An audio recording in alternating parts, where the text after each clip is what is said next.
Welcome back to Mountain Connections. Now we're actually changing things up a bit on our set here. We have some friends joining us in studio. We've got Scales and Tails Shane and Kira joining us, as well as this little guy. Hello, how are you today? I'm good. Good. This is so much fun. Who do we have on set with us today? All right. Well, this is Abu. Say hi, Abu. Hi, Abu. Yeah. Can I pet him? Just don't ever touch him. Right there. Just totally teasing you.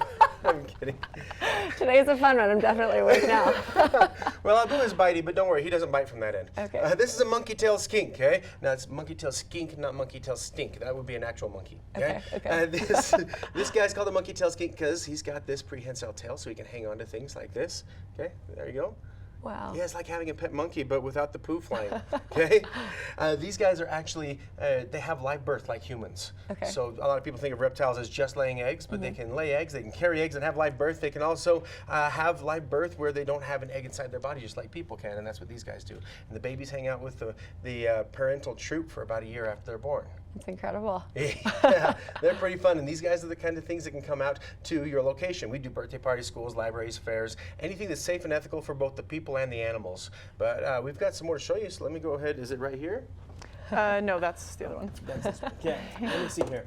Let's grab you this one here because this one's a whole lot less. So, Kira, how did you get involved? I got involved. Oh I got involved because I was between working a job I didn't love, and I found this one, and I love animals and reptiles especially. So here I am. That's incredible. This here is Autumn Snow. You can hold her if you want. Do you want to just pet her? I'll just pet her. Okay. Autumn Snow is a ball python. She's what we know as a pied bald, so that's what gives her unique coloring. She doesn't usually have all this white because white in nature, especially where she comes from in Africa, would be a negative for her. That would lead her to being food for another animal. So she actually has this coloring because people think that she looks prettier like this, which I would agree. She very is pretty. beautiful, absolutely. Yeah. She'll get a lot bigger than this. She's only about a year and a half. So she'll get to, she could get up to 6 feet. Most likely she won't get that big though. Okay, wow, So. she's incredible. Maybe I will try Yeah, holding her. yeah. How do I hold her? Just like this. She's not gonna hurt you. Wow, this is incredible. Kids love her because she's super small and really easy to hold, but also not super scary. And the only way she could choke you to death is if you tried to swallow her whole without chewing. It's true. She's just a cute little baby thing. Wow, and her name is Autumn Snow. Yes. And the kids love her. Yep. Awesome. Oh yeah, she's perfect for Park City because she's the color of snow. We can't Yeah. really bring something that's good in the snow because Absolutely. they're cold-blooded Right. reptiles. Absolutely. They don't love the cold. Although No. some are a lot more tolerant than the cold than others. All right. That's true. All right. Well, let me see here. Let me go and take this. There we go. And we'll pass you on to. Wait, where'd you go? Right here. So much fun to be interacting with these kinds of reptiles and Oh, animals. you're gonna like this one. This one's it's like a fashionista. Come here, right. you. There you go. Oh my goodness. Who is this? All right. This is. Oh, I forget his name. His name is Trogdor. Trogdor. All right. Put your Trogdor. hands underneath him. Because, Okay. Yeah. Support him. He feels like velvet.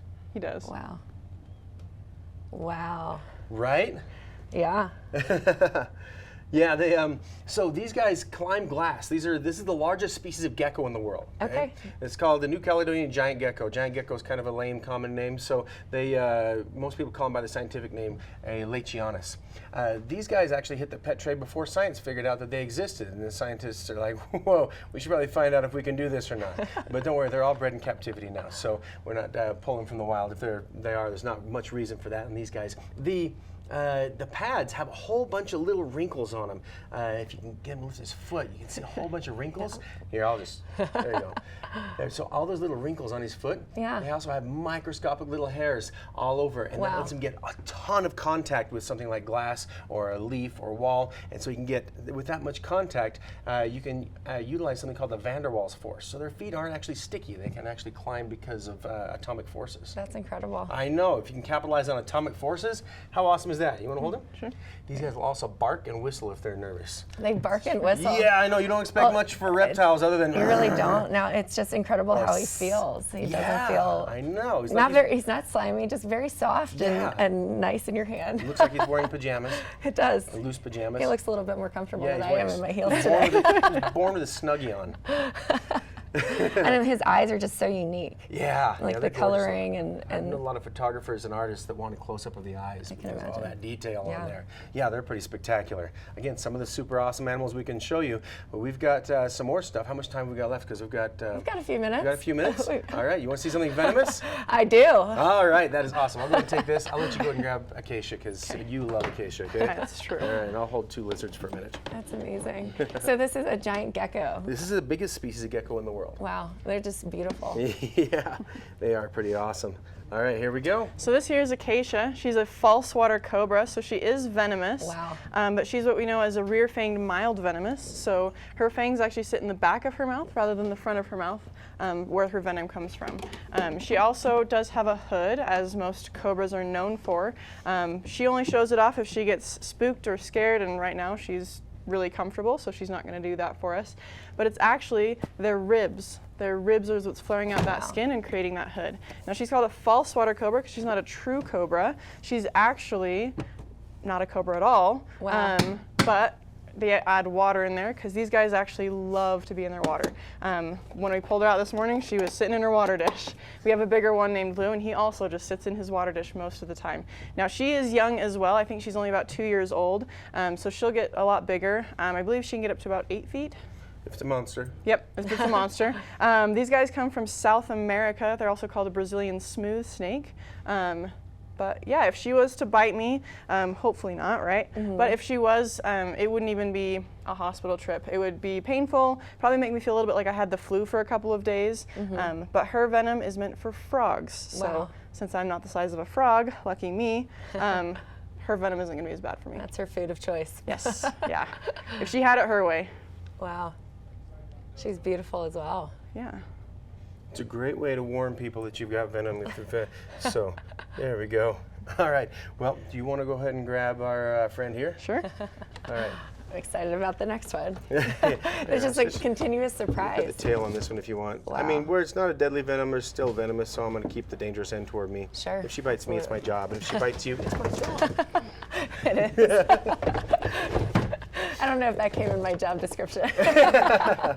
Wow. Now this is an awesome. Right. And this Awesome one you reptile. can hold. You just have to make sure you hold it appropriately. Okay.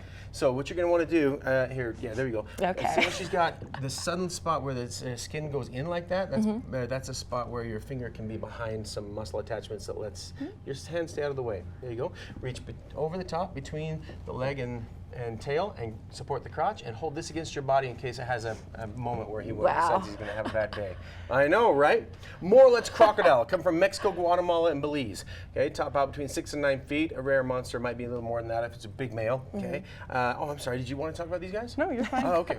So, yeah, Mexico, Guatemala, and Belize. They're not the biggest species. That would be the saltwater crocodile, with the record being one that died a few years ago named Lolong, and Lolong was 21 feet. Wow. That's a huge animal. Okay, Wow. this one's not going to get that big. It's against the law in Utah to have an alligator, caiman, or crocodile for a pet, and we have to mention that as a part of our permit because Sure. it is because people do bring them in illegally, and it's a terrible idea. Okay, one, it's going to get bigger than you. Okay, two, it could live longer than you. They live a long time, and if you handle it as an adult improperly, it will definitely live longer than you. Okay, and three, it can eat you. That's a terrible.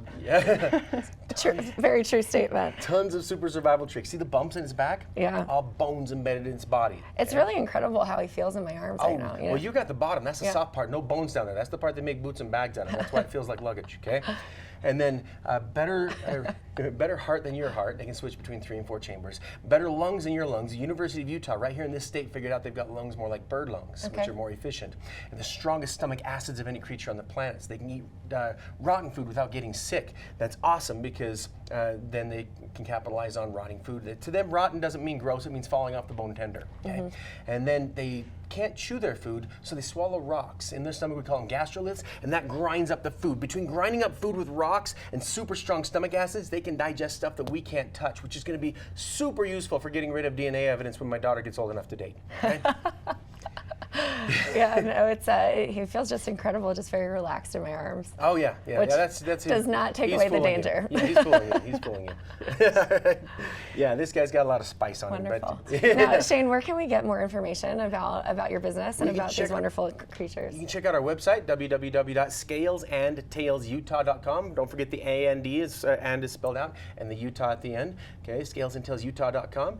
Give us a call. We'll do or set up something on the website. We do all sorts of things. You can come to our shop and visit for a behind-the-scenes look if you just want something quick and you're not trying to set up a big event. If you have an event, we can come out and do a presentation where we use jokes and stories to teach. We can do events that are so big that are big displays. We'll bring out a big cage, set it up, and put a 4-foot alligator in there and let people feed it with a fishing pole if you need to do something like that. I mean, we can do all sorts of exciting things. We also have we have camps that kids can come and they can clean out a tortoise cage because it's a lot easier than us doing it. That's so, incredible. Yeah, Awesome. capitalize on child labor. Well, Shane, thank you for coming on the show, and Kira, thank you for your knowledge and expertise. And I'm just going to hang out with this guy for a minute. So stay tuned. We have a few more guests joining us in studio today on Mountain Connections. We'll be right back after this.